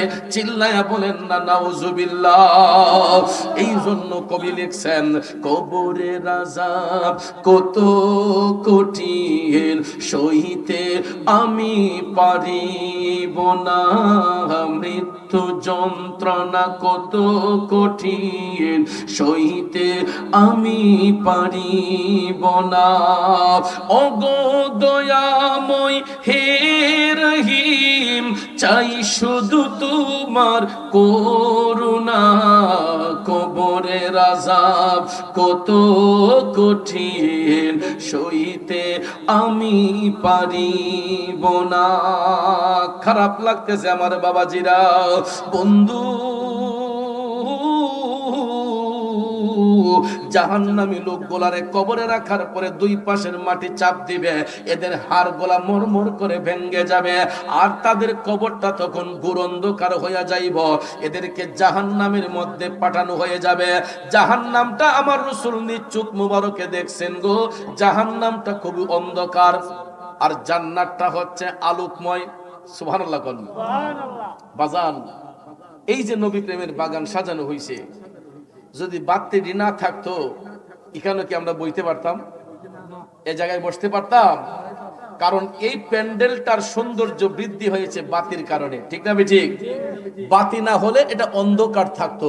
ঠিক তদ্রুপ ভাবে ভাইয়ার আমার, গোটা পৃথিবীটা অন্ধকার ছিল, আমার রাসূলকে আল্লাহ এই পৃথিবীতে পাঠাইয়া এই জগতের মধ্যে আল্লাহ নূরের আলো জ্বালাইছে। আবার ওই নূরের আলোয় আলোকিত তারাই হয় যার অন্তরে ইশকে মোস্তফার প্রেম থাকে, হুব্বে মোস্তফার প্রেম থাকে। যারা ঈমান আকীদাকে মজবুত করে ওই ব্যক্তিগুলা জান্নাতে প্রবেশ করে, আর যাদের ঈমান আকীদা বরবাদ হয়ে যায়, বেঈমান মুনাফিক হয়ে যায়, এরা জাহান্নামে নিক্ষিপ্ত হয়ে যায়। তাহলে বলুন, আমরা জান্নাত চাই না জাহান্নাম চাই? জান্নাত কামনা করি বিদায় আমরা নবীর গোলামি করি। ওই গোলামির মাধ্যমে নবীর সাহাবাগণ আমার নবীর গোলামি কইরা হযরতে আবু বকর সিদ্দিক, হযরতে ওমর এখনো তারা নবীর পাশে শুয়ে আরাম করতেছেন। আপনারা বলেন তো, সাহাবায়ে কেরামের সম্পদের কোনো কমতি ছিল? না। হযরতে ওমর রাদিয়াল্লাহু তাআলা আনহু, হযরতে আবু বকর সিদ্দিক রাদিয়াল্লাহু তাআলা আনহু ধনাঢ্য ব্যক্তিদের মধ্যে তারাও ছিলেন বিশেষ দুইজন ব্যক্তি যাদের অর্থ সম্পদের কোনো অভাব। কিন্তু তারা যখন ইসলামের সুশীতল ছায়ায় আসলেন, আমার নবীর পক্ষে যখন আসলেন, তাদের অর্জিত সম্পদ যা কিছু ছিল সব নিয়ে বাইতুল মালে জমা করে দিয়েছেন। সুবহানাল্লাহ কন্যা, সবকিছু বাইতুল মালে জমা করে দিলেন। ইয়া রাসূলুল্লাহ, নবী গো, আমার বলতে আমার আর কিছু নাই নবী, কিছু ছিল সব কিছু আপনার চরণে বিসর্জন দিলাম। ওরে যাহার দনে হইলাম দনি, যাহার মানে হইলাম মানি, যাহার গুণে হইলাম গুণী, প্রাণে বিশ্বাস রয়া আমার, মুর্শিদ আমার রং মহলে আগ ধুয়ারে পাহারাদার, তাই তো আমি শুইয়া থাকি সংবাদ লই না দুনিয়ার। আবু বকর সিদ্দিক, হযরত ওমর কয়, নবী গো, যেহেতু আপনি নবীর কদমে কুরবান হয়ে গেছে, আমাদের বলতে তো আমাদের আর কিছু নাই, আমাদের জান মাল অর্থ সম্পদ সবকিছু আপনার কদমে কুরবান করলাম। আমার নবী কামলিওয়ালা বলেন, না উমর না, ও আবু বকর, এটা হইতে পারে না, ইসলাম বৈরাগ্যতা পছন্দ করে না, তুমি অবশ্যই ব্যবসা করবা, ব্যবসা আমার নবীর সুন্নত। সুবহানাল্লাহ কোন। তবে রাসূল বলেছেন, তোমরা ব্যবসার মধ্যে কখনো হারাম মিশ্রিত করো না। ব্যবসা কি হালাল, কিন্তু রাসূল বলেছেন হালালকে তোমরা হারামে পরিণত কইরো না। আবু বকর সিদ্দিক রাদিয়াল্লাহু তাআলা আনহু তিনি অনেক বড় মাপের ব্যবসায়ী ছিলেন, কিন্তু ভাইয়ের আমার, তারা সব সময় হালাল পন্থায় তারা ইনকাম করতেন, কোন সময় জোর জবরদস্তি করতেন না। বাস্তবতা হলো, এই যে আগামীতে রমজান মাস আসতেছে, দেখবেন রমজানের আগের দিন মানুষ ফরজ রোজা রাখবে, ওই দিন দেখবেন অন্যদিন বাজারে যদি জিনিস সস্তা থাকে, রমজান মাসকে সামনে রেখে অনেকে পণ্যের দাম বাড়াইয়া ফেলে। কথা কন না কেন? আমি কি মিছা কথা বলছি বাবাজি? মাহে রমজান এটা এমন একটা বরকতের মাস, যেই মাসে রিজিকের বরাদ্দ আল্লাহ রাব্বুল আলামিন নিজে করে দেন। কথা কোন ঠিক না ঠিক? কিন্তু আমরা কিছু কিছু এই সমাজে গরিব মেহনতি মানুষ আছে, যাদের পক্ষে 1 কেজি গরুর গোশত কিনা সম্ভব হয় না, 1 কেজি খাসির গোশত কিনা সম্ভব হয় না, এমনিতেই হয় না। কারণ বর্তমানেও গরুর গোশত 1 কেজি কিনতে হলে 800 টাকা 750 টাকা গুনতে হয়, ঠিক না ঠিক? 1 কেজি মাছ কিনতে গেলে কমপক্ষে নিচের মধ্যে 150 থেকে 200 টাকা লাগে ভালো একটা মাছ কিনতে হলে। সাধারণ তেলাপিয়া ফাঙ্গাস মাছের কেজি তো মনে হয় 200-200 উপরে হয়। কথা কোন ঠিক না ঠিক? তাহলে বাজান চিন্তা করেন, রমজান মাস আসলে এই জিনিসগুলোর দাম আরো বেড়ে যায়। তাইলে এই যে মেহনতি মানুষগুলা গরিব মানুষগুলা যারা খেটে খাওয়া মানুষ, এদেরকে কষ্টের বোঝা বাড়ে না কমে? তো রমজান কি আমাদেরকে এই শিক্ষা দেয়? সাহাবায়ে কেরাম হালাল ভাবে ইনকাম করতেন। বাবাজিরা আমার, যারা সবর এবং ধৈর্যের মধ্যে থাকে, আমার আল্লাহ রাব্বুল আলামিন তাদেরকে পুরস্কৃত করেন। এত বড় একজন ধনাঢ্য ব্যবসায়ী, এত বড় একজন সাহাবী, আমার নবীর গোলাম হযরত আবু বকর সিদ্দিক। বন্ধু, প্রতিদিন তো শরীরের কন্ডিশন ভালো থাকে না, মাঝে মধ্যে আমাদের সর্দি কাশি হয় কি হয় না? তখন কি করি, যে রে আজকে আমার শরীরটা ভালো না, ওতে ফুতেরে কই যে তুই গিয়ে ব্যবসাটা দেখিস, আর নাইলে একদিন ব্যবসা বন্ধ রাখি, কারণ শরীর সুস্থতার নিয়ামত আগে। কথা কোন ঠিক না বেঠিক? তো আবু বকর সিদ্দিক রাদিয়াল্লাহু তাআলা আনহু, হযরত উমর রাদিয়াল্লাহু তাআলা আনহু ইসলামের সুশীতল ছায়ায় আসার পরে তারা ব্যবসা করতেন। হঠাৎ একদিন তারা দুইজনই অসুস্থ। কি হইলেন?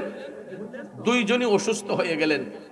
অসুস্থ যখন হইলেন, এখন তারা তো প্রতিদিন ব্যবসা করে যে টাকা পাইতেন, এই টাকা দিয়ে খাইয়া আবার পরের দিন চিন্তা করতেন। তারা আমাদের মতো রিজার্ভ করতেন না, রিজার্ভ ফান্ডে রাখতেন না, তারা দিনের চিন্তা দিন করতেন। আমাদের দেশে এই মানুষগুলা এখনো অনেক জায়গায় আছে, হয়তো আমাদের এলাকায় পাড়া মহল্লায় নাই, কিন্তু এখনো খেটে খাওয়া মানুষ বহুত আছে, দিনে আনে দিনে খায়, আছে না? তো একদিন আবু বকর সিদ্দিক, হযরত উমর, তারা দুইজনের শরীর অসুস্থ, কাজ করতে পারেন না। আপনারা যদি রাস্তা ওয়াজ করে লাইনতে, আমার আর কেটে কষ্ট করে আনছে, আপনারা স্টেজে ওয়াজ করেন, আপনারা কি কষ্ট হইতেছে? রাতও মোটামুটি 12:30 হয়ে গেছে, আর আধা ঘন্টার সময় কি বসতে আছে? রাজি আছেন না? শহীদ ভাই সিন্নি আসেনি?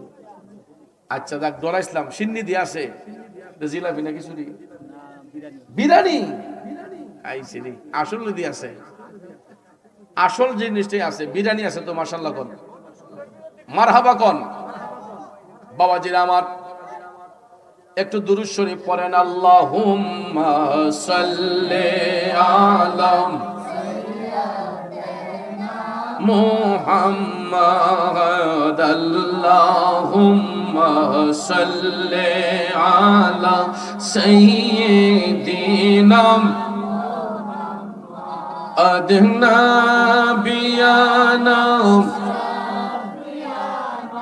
মাওলানা। একটু মনোযোগ দিয়ে কথাগুলো শোনার চেষ্টা করেন। আবু বকর সিদ্দিক, হযরতে উমর, দুইজনই অসুস্থ, কাজ করতে পারেন না, দুইজনের ঘরের মধ্যে খাবার নাই। এ বন্ধু, তারা কিন্তু হারাম ব্যবসা করেন না, হারাম খান না, কারো প্রতি জুলুম নির্যাতন করেন না, চাঁদাবাজি করেন না।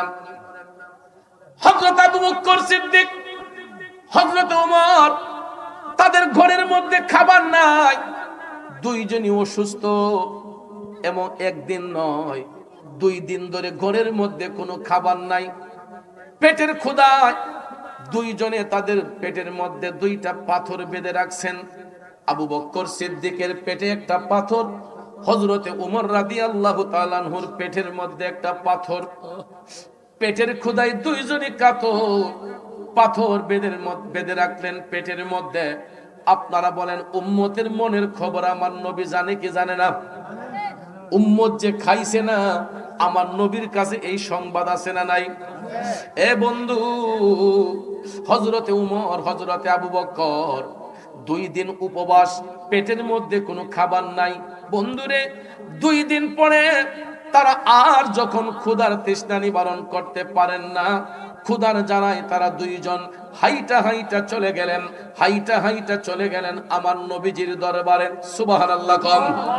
দয়াল নবী, আপনার দরবারে আমরা গোলাম হাজির হইয়াছি।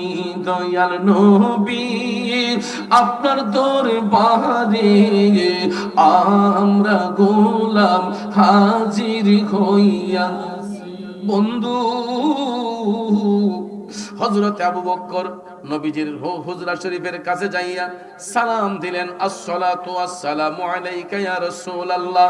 সালাম পাইয়া আমার নবীজি সালামের জবাব দিলেন। হঠাৎ করে রাসূল দেখতেছেন উম্মতের চোখের পানিগুলা টপ টপ করে পড়তেছে। আমার রাসূল বললেন, আবু বকর, ওমর, তোমরা কান্দো কেন? তারা দুইজন ডাক দিয়া কয়, নবী গো, ইয়া রাসূলুল্লাহ, আমরা আজকে দুইজনই অসুস্থ, 2 দিন যাবত নবী গো কাজকর্ম করতে পারি না। 2 দিন ধরে আমাদের ঘরের মধ্যে কোনো খাবার নাই। ইয়া রাসূলুল্লাহ, পেটের ক্ষুধায় আমরা দুইজন পেটের মধ্যে পাথর বেঁধে রেখেছি। আমার নবী টপ টপ করে চোখের পানি ছেড়ে কাঁদেন। ডাক দিয়া বলেন, আবু বকর, ওমর, তোমরা ভাবলা কেমনে এই 2টা দিন আমি রাসূল খাবার খেয়েছি?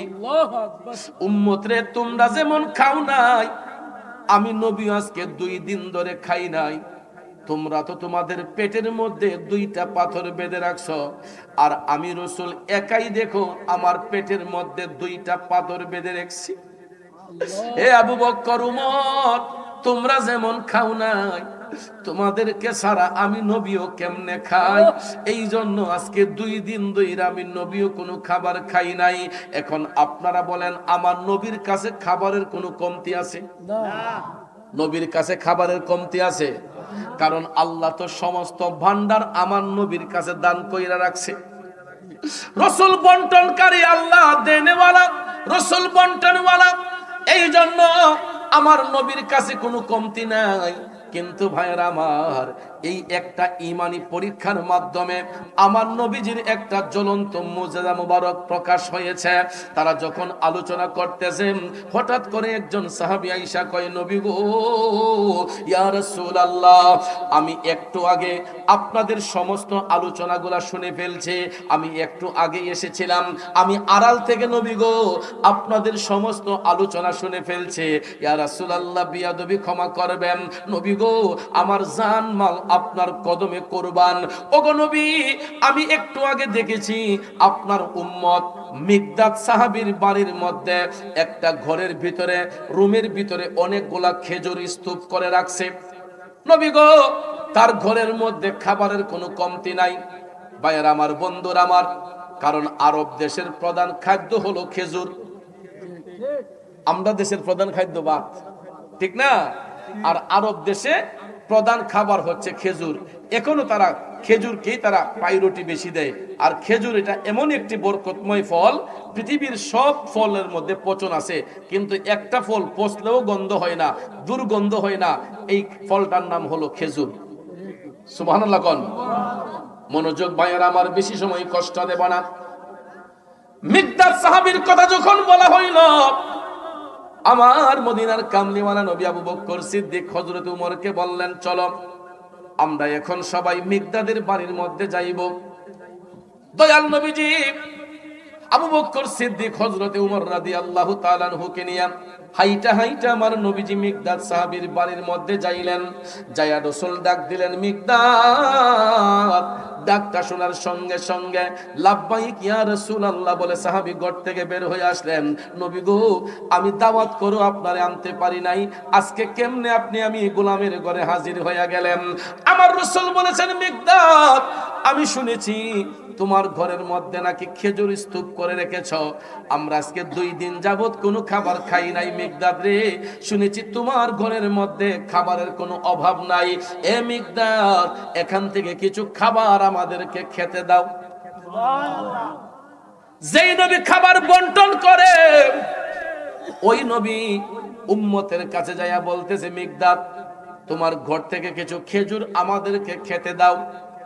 এই কথাটা বলার সাথে সাথে মিকদাদ সাহাবী টপ টপ করে চোখের পানি ছাইরা কান্না শুরু করে দিলেন।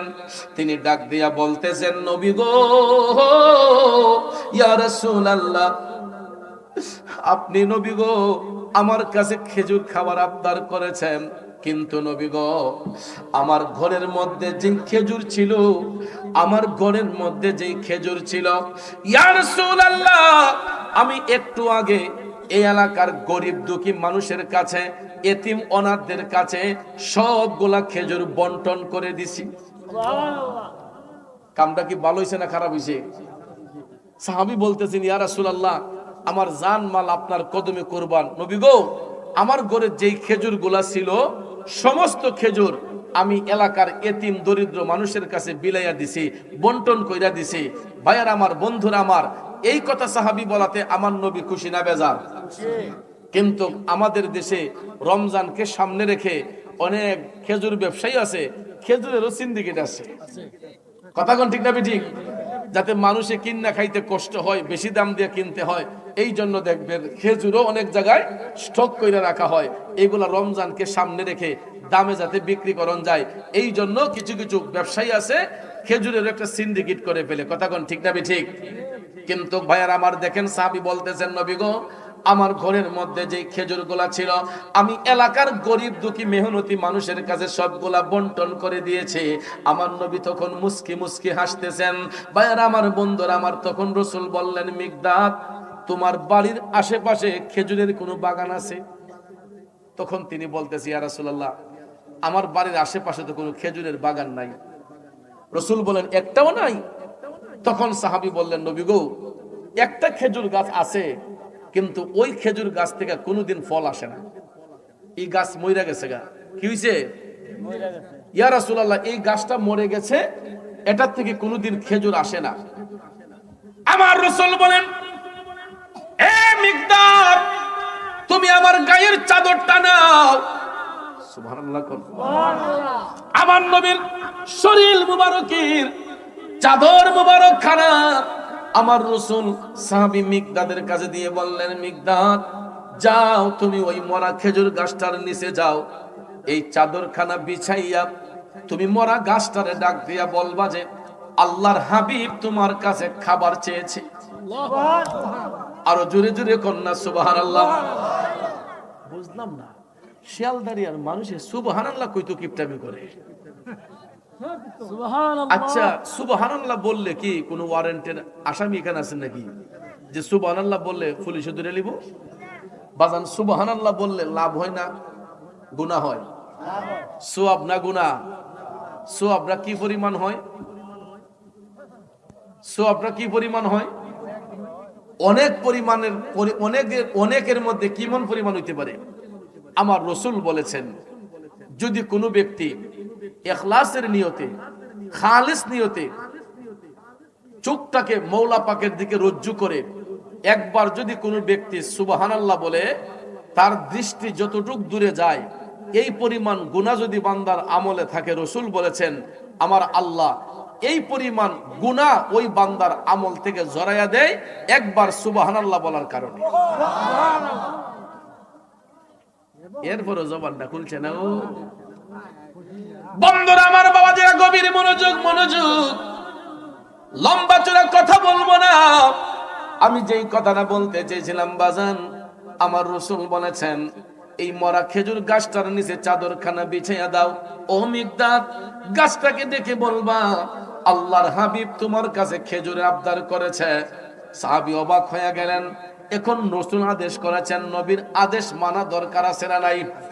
সাহাবী সত্যি সত্যি আমার নবীর চাদর মুবারক খানা নিয়া গাছের নিচে যাইয়া চাদরখানা বিছাইয়া এই মরা খেজুর গাছটাকে ডাকলেন, ও খেজুর গাছ, মদিনার কামলিওয়ালা নবী তোমার কাছে খাবারের আবদার করেছে। আমার নবীর শান ও মান কত ঊর্ধ্বে, আল্লাহ তাআলা কেমন ইজ্জত বন্ধুকে দিয়েছেন। যেই গাছের মধ্যে কোনোদিন খেজুর আসে না, যেই গাছ থেকে কোনোদিন কেউ ফল আশা করে না, আমার নবীর মুজিজা দেখেন।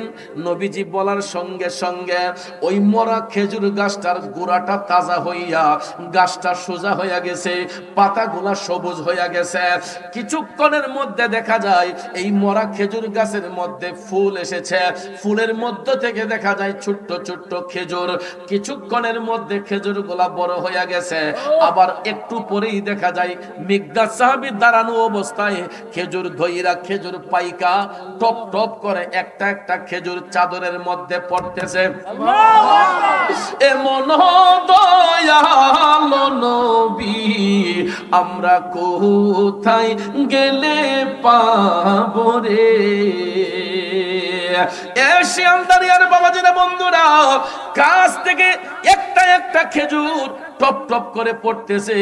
মিকদাদ সাহাবী তো অবাক হয়ে গেলেন, যেই গাছ থেকে কোনোদিন ফল আশা করি নাই, যেই গাছ থেকে কোনোদিন ফলের আশা চিন্তাও করি নাই, আমার নবীজির বরকতে, নবীজির মুজিজা মুবারকের বরকতে মুহূর্তের মধ্যে গাছ সোজা হইয়া সবুজ পাতা দিয়া খেজুর দইরা পাইকা টপ টপ করে একটা একটা খেজুর চাদরের মধ্যে পড়তেছে। পড়তে পড়তে পড়তে পড়তে দেখা যায় পুরাটা চাদর ভরপুর হইয়া গেছে। মিকদাদ সাহাবী দেখলেন পুরাটা চাদর খেজুরে ভরপুর হইয়া গেছে। তখন তিনি চারপাশ দিয়া এটা জমাইয়া, চাদরের চারপাশ জমাইয়া, এখন তিনি এই খেজুর নিয়ে হাইটা আসতে কষ্ট হচ্ছে। এমন পরিমাণ খেজুর তিনি সংগ্রহ করছেন, যেই গাছ থেকে কোনোদিন আশা করেন নাই, নবীজির বরকতে এখন ইডালিয়া আইটা ওনার জন্য খুব কষ্ট হইতেছে। কোন সুরত আন্না নবীজির সামনে হাজির করছেন। আমার নবী বললেন, কি ব্যাপার? সাহাবী ডাক দিয়া কই, নবী গো, ইয়া রাসূলুল্লাহ, আপনার শান ও মান কতই ঊর্ধ্বে নবী গো, আমার জান মাল আপনার কদমে কুরবানি ইয়া রাসূলুল্লাহ। আমি আপনার কথা মোতাবেক আমি চাদরটা যখন গাছের নিচে বিছাইয়া দিছি নবী গো, আমি যখন ওই গাছটাকে আপনি নবীর বার্তা দিয়েছে, আপনার কথা শোনার সঙ্গে সঙ্গে মুহূর্তের মধ্যে গাছটা সোজা হইয়া পাতাগুলা সবুজ হইয়া খেজুর ধইরা খেজুর পাইকা টপ টপ করে পড়তেছে। ইয়া রাসূলুল্লাহ, খেজুর পড়তে আছে, কিন্তু আমি চাদরটা জমাইয়া আনতে আমার কষ্ট হয়েছে। আমার নবী বলছেন, উম্মত রে, তুমি যদি চাদরটা না জমাইতা তাইলে কিয়ামত পর্যন্ত 12 মাস ওই গাছ থেকে খেজুর পড়তেই থাকতো। আল্লাহু আকবার, ইয়া রাসূলুল্লাহ, সুন্নাত ওয়াল জামাত, সুন্নি মহাসম্মেলন।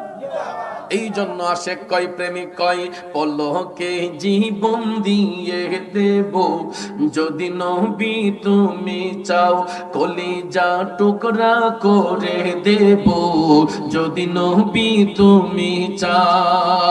ও গোয়ারে যে জানাই এই অধমে একবার দেখা দাও, হাবিবি ইয়া রাসূলুল্লাহ, হাবিবি ইয়া হাবিবাল্লাহ, হাবিবি ইয়া রাসূলুল্লাহ, হাবিবি ইয়া হাবিবাল্লাহ। কষ্ট হচ্ছে আমার বাবাজিরা, বন্ধু। আমার নবী কামলিওয়ালা তখন ডাক দিয়া বললেন, আবু বকর, ওমর, এখান থেকে তোমরা এখন খেজুর পান করো, খেজুর ভক্ষণ করো। আমার নবী কামলিওয়ালা সহ উপস্থিত সাহাবারা সবাই যখন খেজুর খাইতে লাগলেন, খাওয়ার পরে যেই খেজুরগুলা অবশিষ্ট রয়েছে, আমার রাসূল বলেছেন, এইগুলো গরিব মিসকিনের মধ্যে বন্টন করে দাও। সুবহানাল্লাহ, কোন গরিব মিসকিনের মধ্যে বন্টন করে দাও।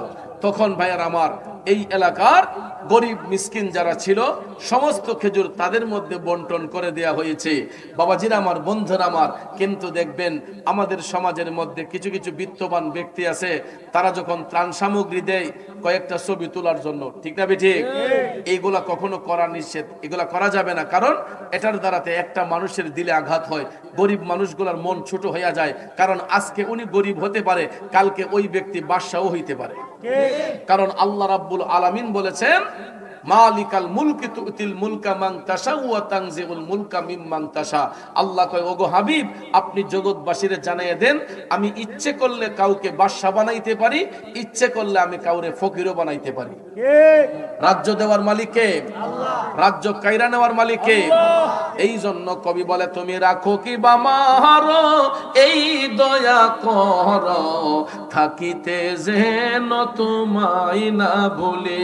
তুমি রাখো কি বা মারো এই দয়া করো, থাকিতে যেন তোমায় না ভুলে। এ বন্ধু, কখনো আমার আল্লাহর কাছে অকৃতজ্ঞ হইতে নাই।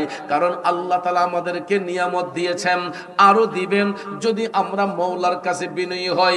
আর এই জন্য আল্লাহ রাব্বুল আলামিন ওই বিনয়িতা শিখাইবার জন্যই মদিনার কামলিওয়ালা নবীকে পৃথিবীর মধ্যে পাঠিয়েছেন। আর আমার আল্লাহর নবী কামলিওয়ালা আমাদেরকে এই শিক্ষা দান করেছেন, যাতে করে আমরা আল্লাহর দরবারে সব সময় সবর অর্জন করতে পারি, সব সময় যাতে আমাদের মধ্যে বিনয়তা থাকতে পারে। ঠিক কিনা কোন? কিন্তু আমরা অধৈর্য মানুষ, আমাদের ধৈর্য নাই, আমরা যে কোনো জিনিস রেডিমেড পাইয়া লাইতে চাই। কিন্তু বাজান, কষ্ট ছাড়া কখনো সফলতা আসে না, কষ্ট ছাড়া কখনো সফলতা আসে না। এই জন্য দেখবেন যারা কষ্ট করে সম্পদ অর্জন করে, এই সম্পদটা যাইতেও কিন্তু অনেক লেট হয়। কথা কোন ঠিক না বেঠিক? যদিও সম্পদ এক হাতে চিরস্থায়ী হয় না, এটা হাতের পর হাত বদল হয়। কোনো কোনো সময় দেখবেন অনেক মানুষের সম্পদ বেশি থাকে, আবার কালের বিবর্তনে অনেক মানুষ দেখবেন রাস্তার ভিখারিও হয়ে যায়। আছে না এরকম? আমরা যদিও মুখে মুখে বলি, এটা আমার আপনার মুখের কথা নয়, এটা কোরআনের কথা। আল্লাহ ফকিররে বাদশা বানাইবে, বাদশারে ফকির বানাইবে। আল্লাহ মরারে জিন্দা করতে পারে, জিন্দারে মরা করতে পারে। এই ক্ষমতা একমাত্র কার? আল্লাহর। এই জন্য কোনো মানুষকে কোনোদিন নিন্দা করতে নাই, কোনো মানুষকে কখনো অপমানের চোখে দেখতে নাই, কোনো মানুষকে ছোট করে দেখতে নাই। সে হতে পারে একজন সাধারণ মানুষ, কিন্তু আসলে ওই ব্যক্তি সাধারণ না। প্রত্যেকটা মানুষ অসাধারণ। কথা বলেন ঠিক না বেঠিক? এই জন্য ভাইয়েরা আমার, বন্ধুরা আমার, আপনাদের কাছে বিনয় করে বলবো, আজকের এই মাহফিলটা আমি শুরুতেই বলেছি আমার আপনার জন্য শেষ মাহফিল হতে পারে। ঠিক না বেঠিক? তো গত বছর যারা এই মাহফিলে ছিলেন আজকে আমাদের মধ্যে নাই, কাজেই গত বছরের মুনাজাতটা ছিল তাদের জন্য শেষ মুনাজাত। ঠিক না? আর এবার যারা আমরা আসছি মাহফিলও, আগামী বছর যদি আমরা হায়াত না থাকে, তাইলে আজকের এই মুনাজাত হবে আমার আপনার জীবনের শেষ মুনাজাত। কথা বলেন ঠিক না? এই জন্য বাজান, এই মাহফিল হওয়াতে শুধু আমরাই খুশি না, আজকে এলাকার কবরবাসীর রুহ আরো বেশি খুশি। এই মাহফিল হওয়াতে আমরা যতটুকু না খুশি, আজকে এই এলাকার কবরবাসীর রুহ আরো বেশি খুশি। এখানে অনেক সন্তান বাবা হারাইয়া বসছেন, কেউ মা হারাইয়া বসছেন। বসছেন না? সবার কি মা বাবা আছে? বাবা নাই কার কার? একটু হাত তুলেন তো দেখি। বাবা নাই কার কার? আল্লাহু আকবার। হাতটা নামান। আপনাদের বাবা নাই, আমি আপনাদের মতো বাবা হারাই এতিম। তবে আমি জানি না আপনারা কয়দিন ধইরা বাবা হারাইছেন। আমি 27টা বছরের উপরে আমি এই জবান দিয়া বাবা ডাকতে পারি না। 27টা বছর ধরে এই জবান দিয়া বাবা ডাক বন্ধ। যেই বয়সে বাবা হারাইলাম, আমি আমার বাবার জানাজার নামাজটা পর্যন্ত পড়াইতে পারি না। কিন্তু বর্তমানে কত মানুষ মারা যায়, লাশ নিয়ে আমার জন্য ঘন্টার পর ঘন্টা অপেক্ষা করে, পিসা বুজুর না আসা পর্যন্ত জানাজা হবে না। আমার কত মুরিদ মারা যায়, আমি না যাওয়া পর্যন্ত জানাজা হয় না। আজকে আমি শত শত মানুষের জানাজার নামাজের ইমামতি করি, কিন্তু নিজের বাবার নামাজের জানাজাটা পড়াইতে পারি নাই। এই যে একটা দুঃখ মনে মৃত্যু অবধি পর্যন্ত থাকবে। এই জন্য বাজান, আমার মতো যারা বাবা হারাইছেন এরা হারে হারে বুঝতেছে বাবার যে কি প্রয়োজন। বাবা যদি দুনিয়া থেকে চলে যায়, কত বড় মাথার উপর থেকে একটা ছায়া চলে যায়। যেই সন্তানগুলা বাবা হারাইছে তারা বুঝতে পারে। এই জন্য বন্ধু, আমার মতো যারা বাবা হারাইছেন আপনারা এখন হারে হারে বুঝতেছেন। আবার যারা মা হারাইছে এরাও বুঝতে পারবে যে মা যে কেমন রত্ন। কার কার মা নাই? একটু হাত তুলেন তো। মা নাই কার কার? হাতটা নামান। বাবাজি, এই সমাজে 3 কিসিমের এতিম আছে। কয় কিসিমের? এক কিসিমের এতিম হইল যার মা আছে বাবা নাই। আরেক কিসিমের এতিম হইল যার বাবা আছে মা নাই। আর আরেক কিসিমের এতিম হইল যার ঘরে মাও নাই বাপও নাই। এরা হইল সর্বহারা এতিম। এই এতিমগুলো তো এখানে আছেন, আছেন না? হাত তুলে দেখান কার কার মাও নাই বাপও নাই। মাও নাই বাবাও নাই, কার কার? হাতটা নামাইয়া দেন। আপনাদের অন্তরে যে কি কষ্টের আগুন জ্বলতেছে একমাত্র আপনারাই বুঝতে পারেন। এ যুবক, বাবাকে তোমরা জানিও কাবা, মদিনা জানিও মাকে, বাঁচিয়া যদি গো থাকে। ও তোমরা করিও ভাই বন্ধুগণ মাতা পিতার খেদমত, করিও নবীর উম্মত, করিও নবীর উম্মত। আব্বাজান রে, পায়ে হাত ধইরা বলবো কোনোদিন ওই মা বাবারে কষ্ট দিবা না। আজকে যারা মা হারাইছে, বাবা হারাইছে, আপনাদের মা বাবা রূহ কিন্তু আপনাদের দিকে তাকাই আছে। কখন সন্তানগুলা বলবে ওয়াকুর রব্বির হামহুমা কামা রব্বায়ানি সগীরা, এই শব্দটা শোনার জন্য কবরবাসীরা অপেক্ষা করতেছে। এই জন্য আপনাদের পায়ে হাত ধরে বলে যাই, শোনেন, মানুষ মারা যাবার পরে সব আমলের দরজা বন্ধ হয়ে যায়, তিনটা আমলের দরজা ব্যতীত। এরই মধ্যে সর্বপ্রথমটাই হলো সদকায়ে জারিয়া, যারা আল্লাহর পথে দান করে। কোন কোন খাতে? মাশাআল্লাহ, আল্লাহ আল্লাহ আল্লাহ আল্লাহ, আল্লাহর নবী নূরের নবী, আল্লাহর নবী নূরের নবী, যাহার নাই যে তুলনা, নূরের ঝলমল ঝলমল করে সোনার মদিনা। মাশাআল্লাহ, আল্লাহ আল্লাহ, জিকিরটা কমায় দেন। আল্লাহ আল্লাহ আল্লাহ আল্লাহ আল্লাহ আল্লাহ, আল্লাহর নবী নূরের নবী, আল্লাহর নবী নূরের নবী, যাহার নাই যে তুলনা, নূরের ঝলমল ঝলমল করে সোনার মদিনা। মাশাআল্লাহ, আল্লাহ আল্লাহ আল্লাহ আল্লাহ আল্লাহ আল্লাহ, মদিনা শরীফের মাঝে রিয়াজুল জান্নাত আছে, সেই স্থানে পড়লে নামাজ, সেই স্থানে পড়লে নামাজ, জীবনের গুনাহ থাকে না, নূরের ঝলমল ঝলমল করে সোনার মদিনা। আল্লাহর নবী নূরের নবী, আল্লাহর নবী নূরের নবী, যাহার নাই যে তুলনা, নূরে ঝলমল ঝলমল করে সোনার মদিনা।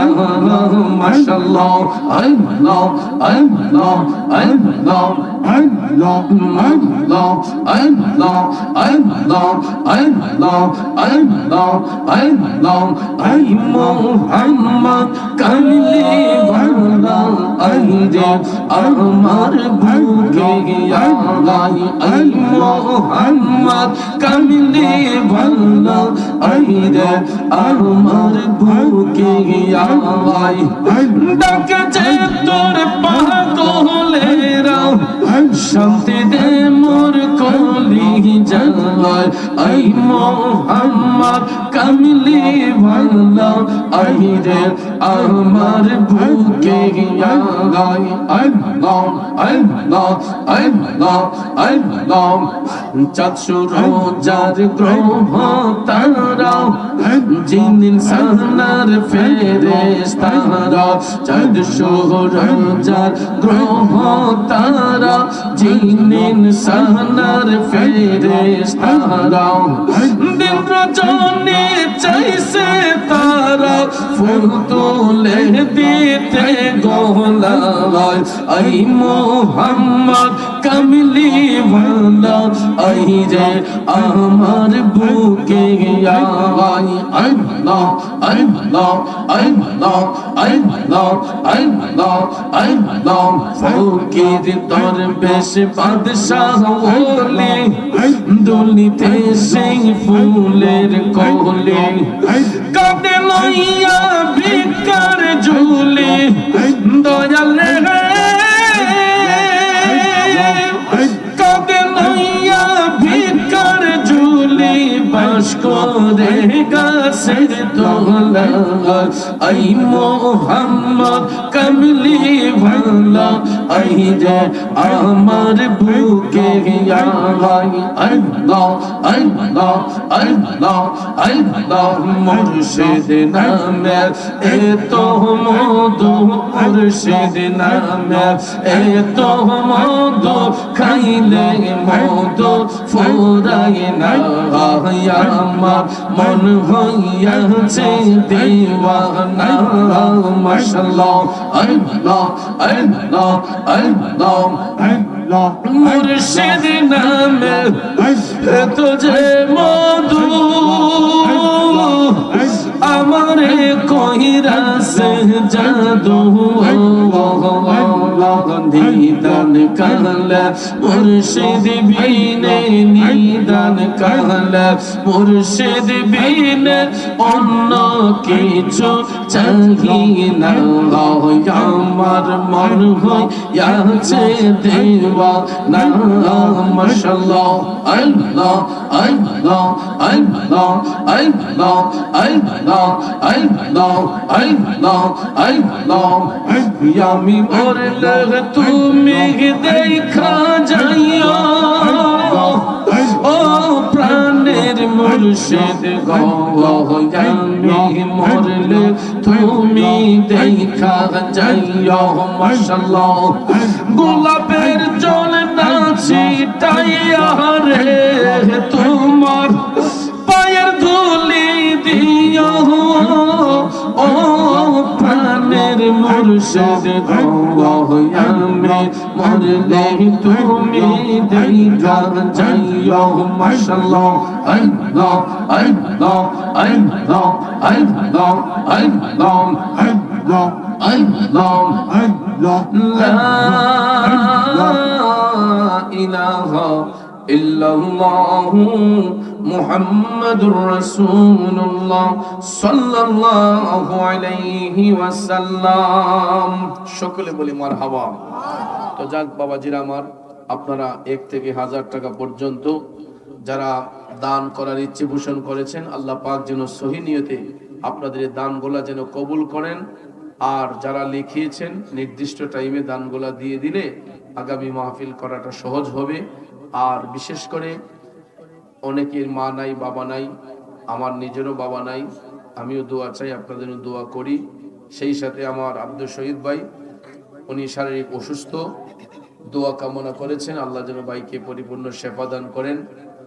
আর বিশেষ করে এই মাহফিল ইন্তেজামিয়া কমিটির যত সদস্যরা আছেন, যুবক ভাইরা আছেন, যারা আজকের এই মাহফিলকে নিয়ে অক্লান্ত শ্রম দিয়েছেন, পরিশ্রম করেছেন, আল্লাহ যেন আপনাদের এই পরিশ্রমকে কবুল করে। আর বিশেষ করে আজকের যিনি সভাপতি